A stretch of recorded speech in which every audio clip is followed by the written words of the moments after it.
So we believe this is a really positive day for English football, with the extension of a partnership that has delivered so well for us as a country. And we're absolutely delighted that Gareth and Steve have chosen to continue, and we look forward to the future together.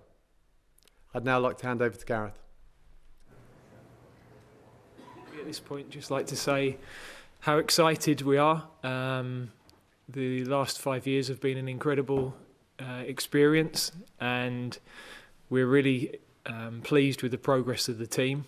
We feel that there's still room for that team to develop, to improve. I think everybody's seen what's possible with the existing squad and some of the younger players that are coming through our age group teams as well. So we're also really grateful for the support of the FA, Mark and John. I think that meant a lot to us before the tournament, that we felt that support and that backing, and we knew what we wanted to do over the last few months, but we felt it was important to be qualified for the World Cup so that there was no question our focus was anywhere else. So really looking forward to the next few years. We hope that we can create some more memories as we have over the last few years, and we're very much looking forward to leading the team into Qatar next winter. Okay, thank you, Mark. Thank you, Gareth. Before we open to questions, small housekeeping note. Can we ensure that it's clearly stated who your question is for to aid our technical team at this end? And we'll start with Rob Dorsett of Sky Sports News. Thanks, Andy. Gareth, first and foremost, huge congratulations. Assuming you fulfil the whole of this contract, that'll be 8 years as England manager, the same as Sir Bobby Robson.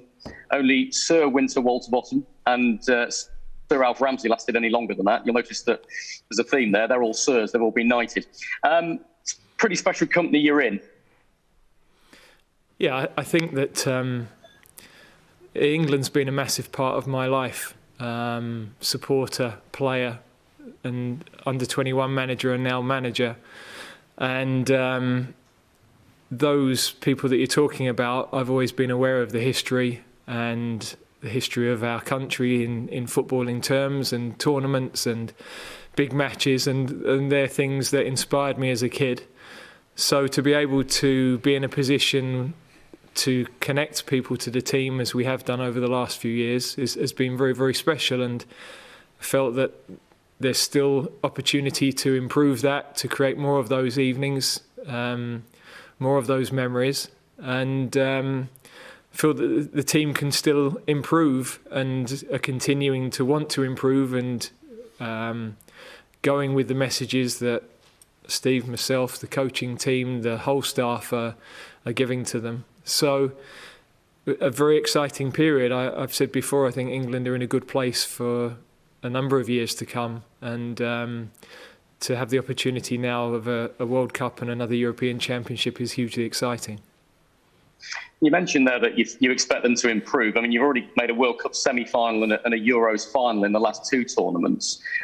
Do you think this team is going to reach its peak while you're still in charge? Do you think that the next World Cup and the Euros will see this team at its very best and give you a greater chance of winning a first major tournament in 55 plus years? I think what you hope, and this goes back to what happened when St George's Park was built, you want sustained success.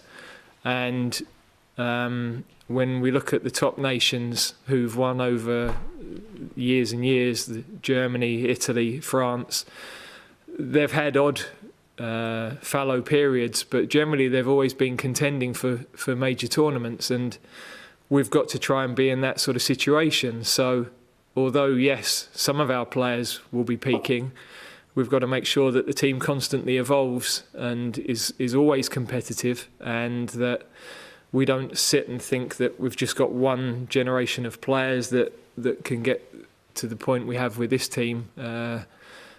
Of course, we're now in a group of teams we believe that can genuinely challenge, and that probably wasn't the case 6-7 years ago. We always went with hope, but we didn't have evidence of results. Now I think we're starting to get evidence of results over a period of time, and so you can be genuinely positive rather than just travelling with it where expectation and hope is higher than the actual level. And I think that's the challenge for us now. We know expectations higher, but that's good. The team are better than we were 3 years ago, and we've got to continue that improvement.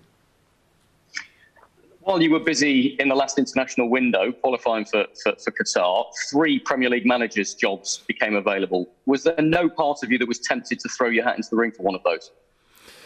No, the reality is we'd already agreed. And although we didn't feel it was right to announce things before we'd qualified for a World Cup, the conversations that we'd been having with Mark and with John, we knew what we wanted to do. And I think sometimes people are always looking at what's next in their life and what's next in their career, and maybe don't live a fulfilling life in the role you're in or the relationship you're in. And it's in football, I think when you've got a team who are a good team, where you've done a lot of the work culturally to get them to where you want to be, and you've got them to a point where they can challenge, then you want to bring that to fruition and you want to have a go. We've only ever won one World Cup, and we still have the belief that that's possible. It's, of course, incredibly difficult because in international football you get one opportunity every couple of years, but it is possible. It's an aim we should have as a team. And to step away at a moment where we still think the next few years can be very exciting, I think that would have been difficult to live with. So, if this contract is the last, I'd still only be 53, I think, at the end of it. I'm hoping there's still quite a lot of my life to live beyond that. But I was very happy to commit to a project I really believe in, where I feel really well supported and trusted by the people I work with and by the organisation. And that was hugely important. Last one for you, Gareth, before I ask Mark a quick couple of questions. You said there, if this is your last, will it be your last? Depending, whatever the success or otherwise of this team over the next 3 years, will 2024, will you walk away from this and look for pastures new? Well, we've only just agreed to stay, so I've just said, we're always thinking about what's next, and now we're talking about the end already. So I genuinely don't know. If you'd said to me 5 years ago, would I be still here today? I'd have said, well, that would take a lot of hard work and some very good results. And, if we're in a position where it's my decision to make in 3 years' time, then we'll have had a very good spell and a very good period, and I think we'll all be happy with that. So, I don't think we should talk too much about beyond. I think we're all hugely excited about the next 3 years, and if we can bring some nights and memories like we've had over the last 3, then we'll be heading in a good direction. Good man. Quick couple for Mark, if that's okay. Mark, we noticed that Gareth's contract is until December 2024. That's 5 months after the Euros finals. Why have you decided to make it run until then? Yeah, thanks, Rob. Actually, that was an idea that came from John McDermott in our discussions with Gareth. And it was really to build a period of reflection after the tournament. I think when you have a contract that comes to an end immediately after a tournament, or maybe a week afterwards, it could potentially drive you to make a decision in a quicker time frame than you want. And it might be that the coaches need more time. I think tournaments take a huge amount out of coaches. They need to reflect properly. And I think for everyone involved, to have that period that allows that reflection is really, really important.